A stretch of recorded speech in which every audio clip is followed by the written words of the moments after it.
Hello, viewers. Good to have you on a fresh week. Today on Global Insights, we ask a crucial question. Is Donald Trump afraid of Vladimir Putin? People often talk about connection between Trump and Putin, from public praise to sudden sanctions. The relationship between these two leaders is a puzzle that continues to intrigue many.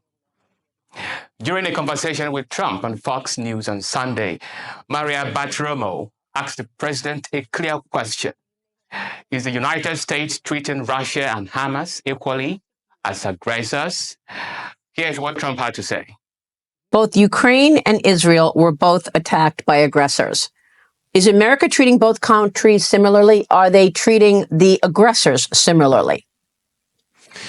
I think so. Look, are you favoring one over the other? They're very different places. Okay. Very, very different. You're talking about different levels of power. You're talking about different parts of the world.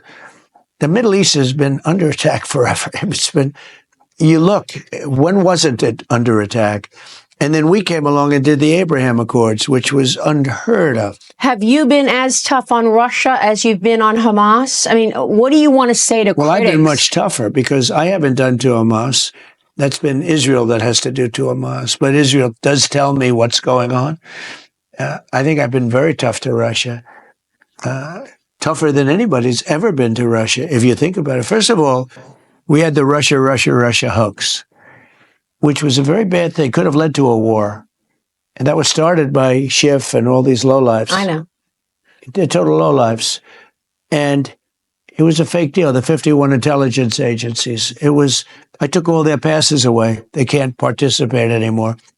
These guys know it came from Hunter Biden's laptop from hell, which came from his bathroom and or his bedroom, okay? Not a pretty sight. But this was a Hunter Biden thing. They said it was from Russia. No, I've been very tough. Remember this, I'm the one that stopped the Russian pipeline, Nord Stream 2. I stopped it. Biden came in and he approved it. I'm the one that put sanctions on Russia. I'm the one that gave the javelins against Russia. No, I've been very tough, but I got along well with Putin. And because I got along well, they say, he's so... Nobody's ever been... Putin would be the first to say it. Nobody's been tougher than Trump. And Biden hasn't been tough. Biden's done nothing. He was a weak, pathetic man. Over the weekend, Trump's announcement on Truth Social about potentially imposing extensive sanctions and tariffs on Russia is a striking turn of events in his approach to the Ukraine conflict. This move on the surface seems to signal a tougher stance on Moscow, but it's hard to ignore the timing and context.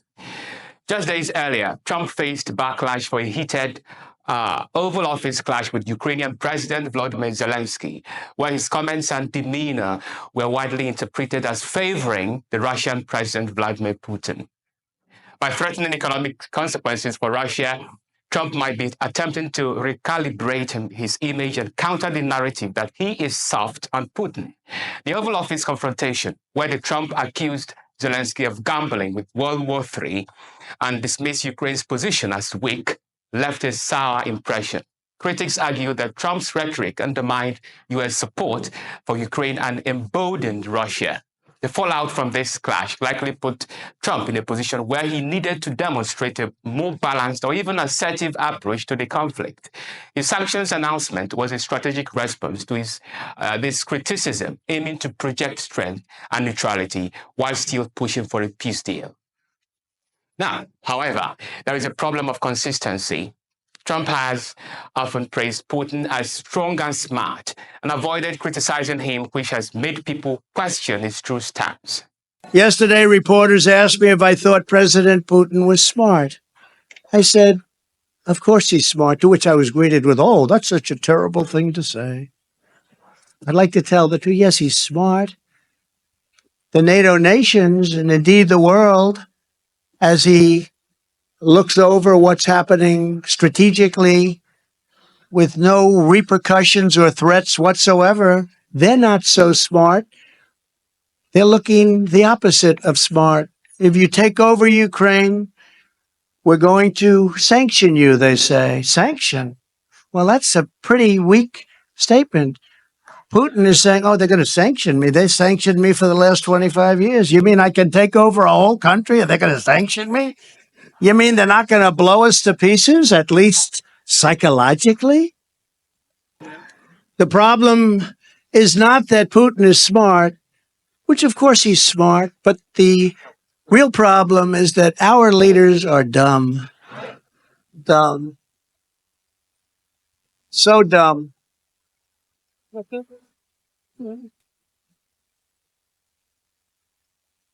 they so far allowed him to get away with this travesty and assault on humanity. That's what it is. This is an assault on humanity. So sad.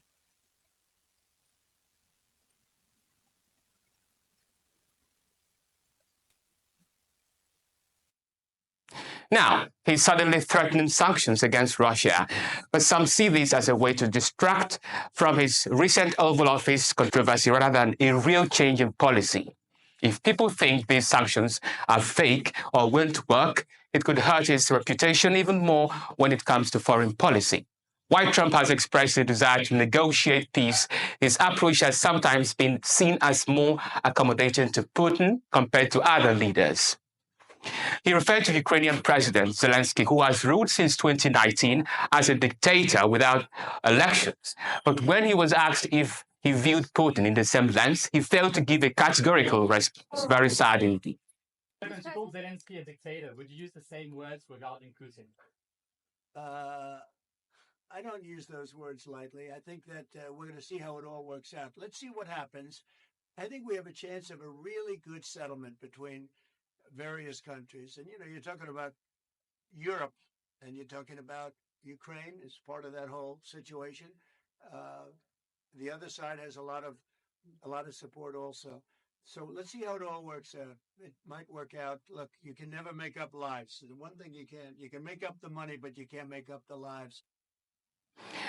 It is baffling, isn't it?